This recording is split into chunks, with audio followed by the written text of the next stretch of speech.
Kalau dari HBK tadi kan dari pemanfaatan kawasan ya, jadi optimalisasi pemanfaatan ruang tumbuh. Nah sekarang dari produk usaha pemanfaatan HBK-nya, ini kalau di sini rotan ada nggak?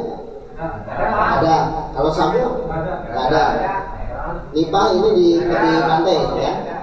Aren banyak ya. Bambu ada. Getah-getahan ada. Damar kemarin ya.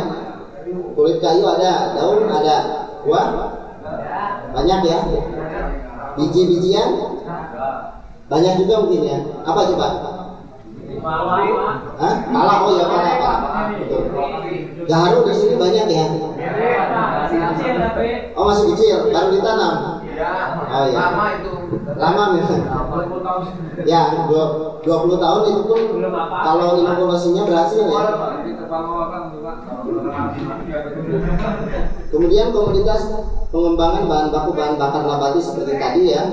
Kemudian komoditas pengembangan tanaman pangan.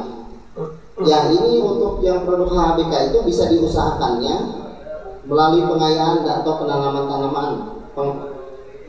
Artinya pengayaan itu kalau sudah ada tanaman yang lain, kita masih ada ruang tumbuh atau tempat yang bisa kita tanami, bisa kita perkaya dengan jenis-jenis yang MPTS ya. MPTS tahu nggak?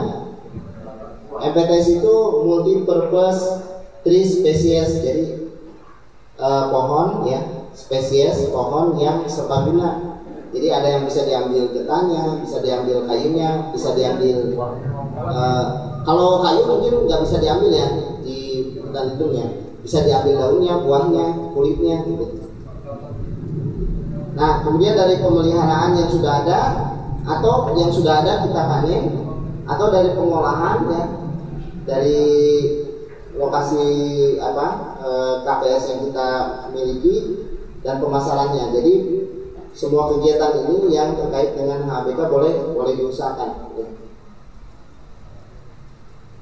Nah, sekarang ciri-ciri produknya, ciri-ciri produk multiusaha kehutanan. Ini saya hanya mengungkapkan yang dari agroforestry aja ya, yang mungkin lebih familiar, yang lebih dikenal oleh Bapak dan Ibu ya. Kalau ciri-ciri dari produk lain mungkin agak berbeda juga. Misalnya kalau produk yang kayu jelas ini berbeda, bukan ini. Tapi multiusaha yang kita dari agroforestry yang kaitannya dengan hasil-hasil pertanian yang berasal dari hutan itu ciri-cirinya yang pertama mudah rusak atau menurun kualitasnya, betul nggak?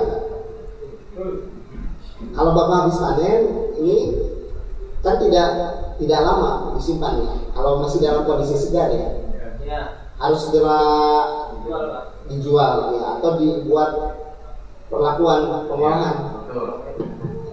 pengolahan pasca panen. Misalnya kemarin contohnya kopi, sekarang contoh yang lain apa? Ketela,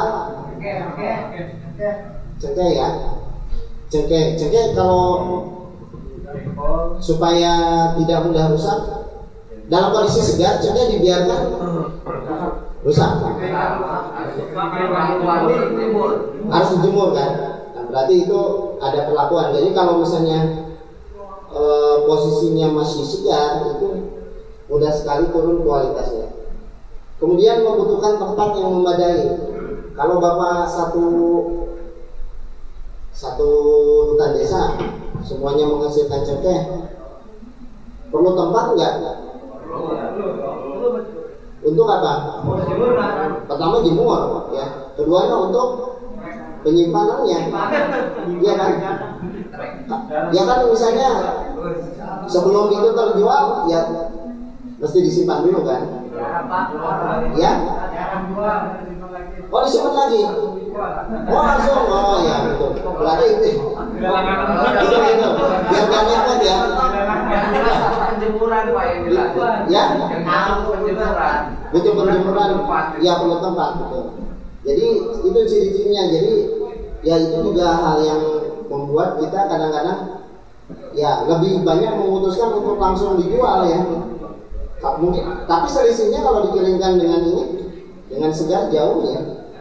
Tapi kan upaya untuk menjemur kalau lagi matahari bagus, Kalau lagi hujan, ya, itu juga jatuh juga harganya. Ya. Bulan jamur Pak. Bulan jamur ya. Ada apa belatung?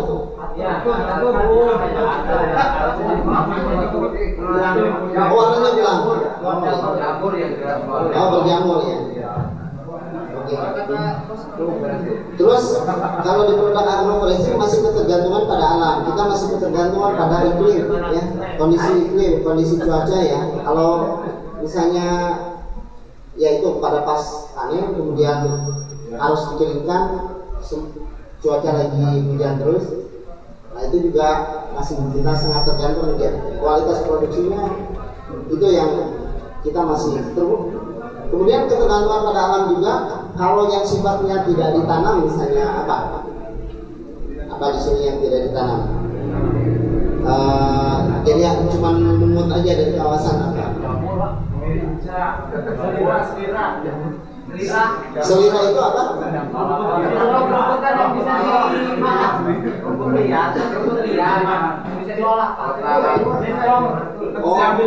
Oh iya, selira. Oh ada produknya. Selira. Itu bikin keripik sama KWT.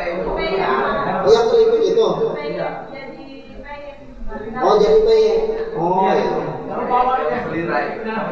Nah, terus kalau yang tadi kemiri ya, kemiri yang sudah berbuah itu bukan tanaman bapak-bapak kan?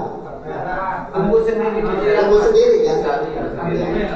Ya, misalnya gini, kita mau mengusahakan kemiri. Dalam posisi mengusahakan kemiri, kita tuh nggak bisa menjaga volume kan? Misalnya kalau ada yang pesan 100 kilo per bulan misalnya, bisa nggak penuhi?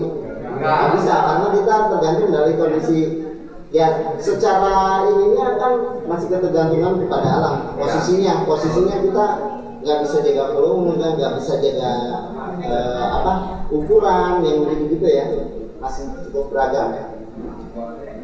Kemudian produk yang dihasilkan dari proses biologis, ya baik pertanian, peternakan, perikanan, yang kaitannya dengan agroforestry ya, itu lebih cenderung hasil dari proses biologis. Misalnya gini, kalau beternak ya kalau kurang dikasih, seperti kemarin sapinya, kalau kemarau panjang ya stok rumput juga ini ya berkurang.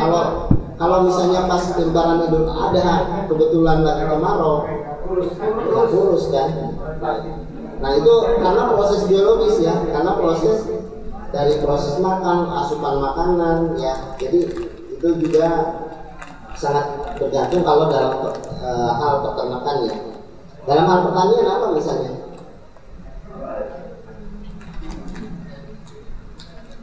Kalau panini misalnya kenapa? Kalau nggak dikawinkan nggak jadi. Oh nggak jadi benar. Iya betul.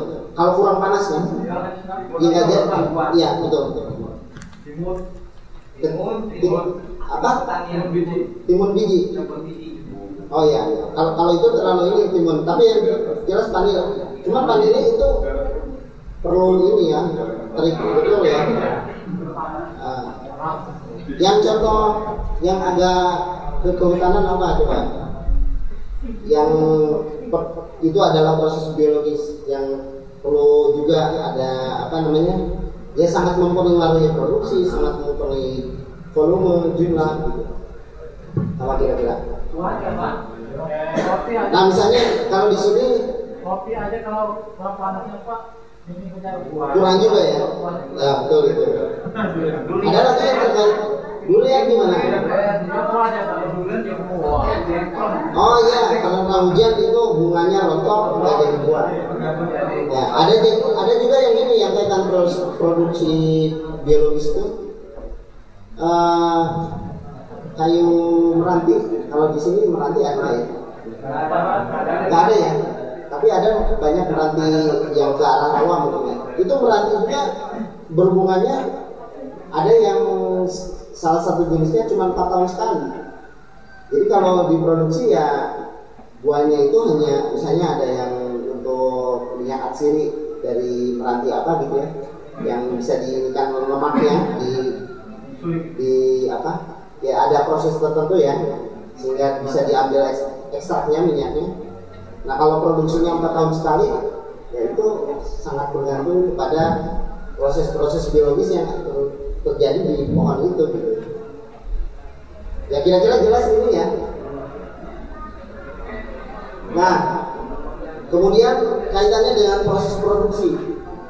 Nah Bapak dan Ibu coba, apakah semua produk multi usaha kehutanan ini bisa dipasarkan? Misalnya dalam bentuk bahan mentah, bahan baku bisa dipasarkan? Bisa ya? Ya? Jamur belum bisa dipasarkan. Oh karena belum ada. Ya. Kalau sudah ada bisa dipasarkan. Maksudnya gini, jadi produk yang sudah ada. Benar-benar. Jadi produk yang sudah ada, baik yang dalam bentuk mentah, masih bahan baku, ataupun produk setengah jadi atau produk akhir, apakah ini semua bisa dipasarkan? Bisa ya. Yang membedakan apanya? Tentunya yang membedakan adalah kualitas. Ya, dan kualitas itu mungkin akan ya sedikit banyak mempengaruhi harga. Walaupun harga bukan ditentukan oleh kualitas saja ya, tapi harga juga bisa ditentukan oleh persepsi si pembeli, konsumen. Makanya nanti ada adanya positioning ya, nanti di bagian terakhir positioning. Nah jadi kembali lagi ke sini, semua produk multi usaha baik bahan baku, setengah jadi maupun produk akhir ini semua bisa dipasarkan, betul?